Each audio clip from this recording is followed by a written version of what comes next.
welcome to another episode of The Chef and the Dietitian. I'm Chef AJ. And I'm Julieanna Hever, the Plant-Based Dietitian. Together, we're the Chef and the Dietitian, and we make healthy taste delicious. You were requested to do the lasagna, so... Of course we were. This is AJ's famous disappearing lasagna. Remember when I catered your birthday? Yes, we won't say what number. Yeah, yes, of course. And they went like crazy. Had 2 digits? Yeah. Hi. Tell everyone, I'm still 9. Okay, 10. So...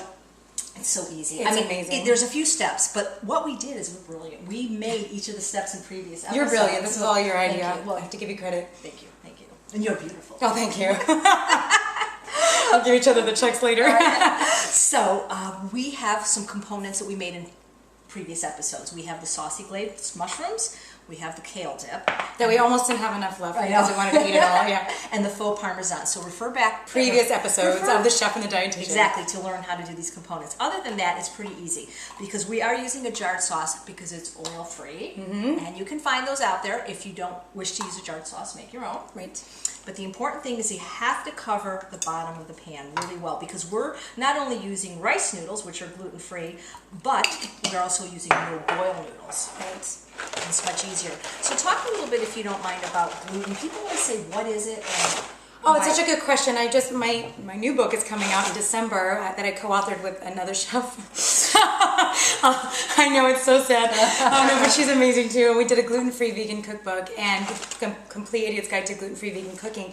So I did a lot of discussion about gluten, and there's a lot of misinformation out there about gluten as well. A lot of people think that if you follow a gluten-free diet, it's healthier, but there is no evidence to suggest that. The only reason that people should go gluten-free is if they have an intolerance, an allergy, or celiac disease. And I happen to just have an allergy. I don't have celiac. Right. Screw like a lot of people. But nowadays, there's so many more people that are gluten intolerant or just following a gluten-free diet because they've been told by certain people that it's healthy, and that there's this outpouring of products. Like you can get products everywhere now. They have stores just gluten-free. Like everything in the store is gluten-free. And just making it gluten-free doesn't make it healthy if they're putting in a ton of sugar and a ton of oil. Yeah, no, gluten-free does not mean healthy. Okay, so what it is, let me just go back to your question because I kind of got it sidetracked, but gluten is the protein in wheat. Right. That's all it is. But it's also found in other grains? Oh, barley, rye, and oats. You know how to remember that? Brown. Barley, rye, oats, and wheat. Like your eyebrow. Right. So if you have a wheat intolerance, you could still have barley, rye, and oats, but if you have gluten intolerance or celiac disease, then you can't have all 4. Any of those grains.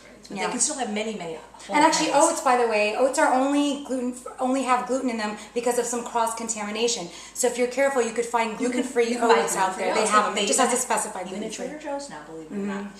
So what I like about the rice noodles, though, even for people that could have wheat, is they cook up kind of just really soft and tender, and that's what I love about them. And I love the fact that we don't have to boil these. So if it doesn't fit, you can break these, make it fit. It will fit. So the trick, though, Juliana, with the oil-free noodles, with the boil-free noodles, we're so used to not using oil, but the oil-free, boil-free noodles is that they have to be covered with something from the top and the bottom. So on the bottom, they're covered with the marinara sauce. Next, we're going to put half of our kale filling in. Now, see, what's really neat about this is you've got the tomato sauce, which has a lot of vitamin C in it, and the kale has a lot of iron in it. So anyone that's worried about iron absorption, this is a perfect way to increase the iron absorption, because when you have the vitamin C rich with the iron rich foods, it helps absorb inside your body. Excuse my fingers, but you guys aren't going to eat this anyway. So there should be there should be more dip, but you guys don't understand that when we film, we literally eat all day, and so we eat a lot of what we're supposed to use for the recipes. Now the saucy glazed mushrooms on top. These are, again, these are all delicious recipes within their own right. As we proved in other recipes. So spread it out as good as you can. I'm sorry to bother you. Would you get me a paper towel? We should always have our mise en place. We should have had it there. It's okay to begin with. Okay. I wish they could smell how good this is. It does smell incredible. Because this really is my most popular recipe, and I'm not bragging. It is the best lasagna, best vegetable lasagna I've ever had. Another layer of the noodles. Too. I agree. Just break them to fit. That's why I wanted them on my 10th birthday. Okay. Again, another layer of the kale filling. Save any for crackers. More crackers. It's so pretty. I know there's some people that have an aversion to green, but we love everything. Why can anyone have an aversion to green? I don't know. People, like kids won't drink green smoothies unless there's chocolate in it. But where do you think they get that from? From their parents. Right, probably. Right. Naturally, they are not going to be afraid of green. Green is beautiful. Look outside. Everything that's green is... Mountain Dew is green. Money is green. Is it? Yeah. Money is green. Yeah. There you go. So now another layer of the mushrooms. These are so good. They really are.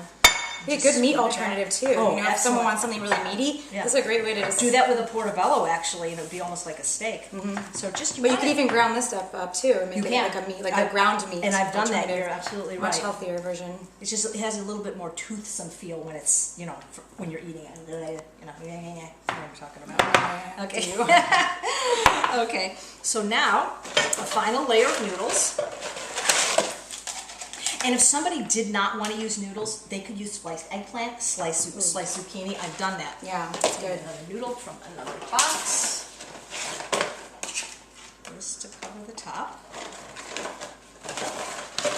And just so you know, we have already preheated the oven to 350. A noodle fell on the ground, and Latte got it. This is our sous chef for the day. Here, have a noodle. He already had one. He helped himself. And again, feel free to make your own sauce, but we use oil-free, and that's just the way we roll. Really important to get the top layer completely covered with the sauce, or the noodle will be crunchy as if your doggy just ate it that way. So cover it. Okay, perfect. And now, this is optional, but we like whole food olives, so sprinkle them on top. It's very pretty.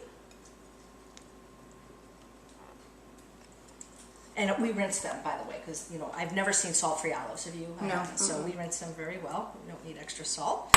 And then a little of the faux Parmesan. Which is what? What do we put in the faux Parmesan? Basically almonds, nutritional yeast, and a little bit of a salt-free seasoning. They could use cashews as well, or I've done it even with sunflower seeds. Oh, yeah, you can use seeds. I've done it. So sprinkle it in, and we're going to put this in a preheated 350-degree oven. And in an hour, we're going to show you what it looks like and tell you what it tastes like.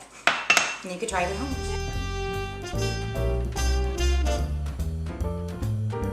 Well, we took it out of the oven. It cooked for an hour at 350 degrees. Always a good idea to let it set for about 10 minutes if you want to slice it nicely. Yeah. And the house smells delicious. Right, so the set smells delicious.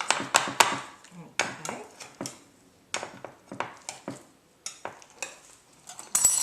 Oh boy! Oh, look at these pretty layers of mushrooms. You can see it's really hot. Do we really have to share? Well, just kidding. You only have one. I only want. You could sprinkle a little bit more faux Parmesan on. I want to get a piece with all the green. Yeah, me too. I love the green. I want a bite of the mushroom. And the noodles get really, really soft as long as they're covered with sauce. Okay, next time I want to have you get my bite for me because you're so much better at it. Good? I'm really liking it. I love this. We don't have to make dinner tonight. It's a good recipe. It's incredible. This is why it's called disappearing lasagna. People always ask me, does it freeze? We don't know because there's never any left. Never. No, really. I can't stop thinking about it when I start. It's delicious. It's incredible. As my friend Vicky says, it's delicious. It is. It's incredible. Good job. Really try this one, guys. We know you'll like it. And it really is easy. Thank you so much for watching another episode of The Chef. And the Dietitian. And remember, if you want healthy in your kitchen, that's the Chef and the Dietitian. Don't bother me, I'm eating.